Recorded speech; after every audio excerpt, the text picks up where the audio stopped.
మహబూబాబాద్ జిల్లా కేంద్రంలోని పలు ఫెర్టిలైజర్ పెస్టిసైడ్ షాపులలో వ్యవసాయ శాఖ అధికారులు పోలీసులు సంయుక్తంగా తనిఖీలు నిర్వహించారు. ఈ సందర్భంగా నకిలీ విత్తనాలు, పురుగు మందులు విక్రయించి వారిపై కేసులు నమోదు చేసి చట్టపరమైన చర్యలు తీసుకుంటామని హెచ్చరించారు.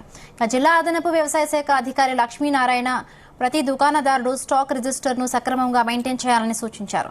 ఆరుగాలం శ్రమించి పంటలు సాగు చేసే రైతులకు స్వచ్ఛమైన విత్తనాలు, పురుగు మందులు విక్రయించాలని షాపు యజమానులను ఆదేశించారు.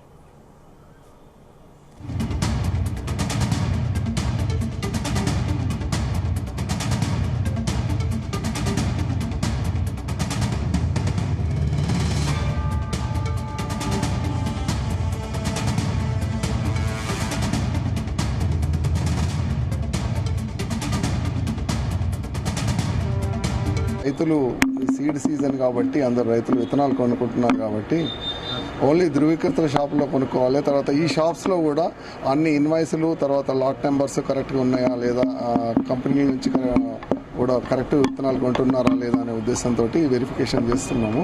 ఈ వెరిఫికేషన్లో ఇప్పటికైతే మాకు నోటీసులు ఏమి రాలేదు, అన్ని కరెక్ట్గానే ఉన్నాయి.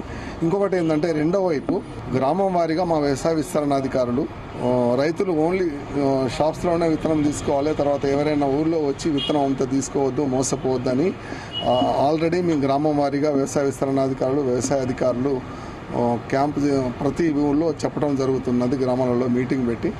కాబట్టి ఇది గమనించి రైతులు ఆలోచించాలి. ముఖ్యంగా ఎక్కడ ఎవరైనా చెప్తే మోసపోయి విత్తనం తీసుకోవద్దు, వేరే ప్లేస్ నుంచి కూడా విత్తనం తీసుకురావద్దు. ముఖ్యంగా గుంటూరు, తర్వాత వేరే ప్లేసెస్ నుంచి విత్తనం తీసుకొచ్చి విత్తనం వేస్తే మాత్రం రైతులు మోసపోయే అవకాశం ఉంటుంది. మీకు అడిగే రైట్ ఉండదు. కాబట్టి ఇక్కడ మన ఏరియాలోనే లైసెన్స్ ఉన్న షాప్స్లోనే కొనుక్కుంటే మంచిది.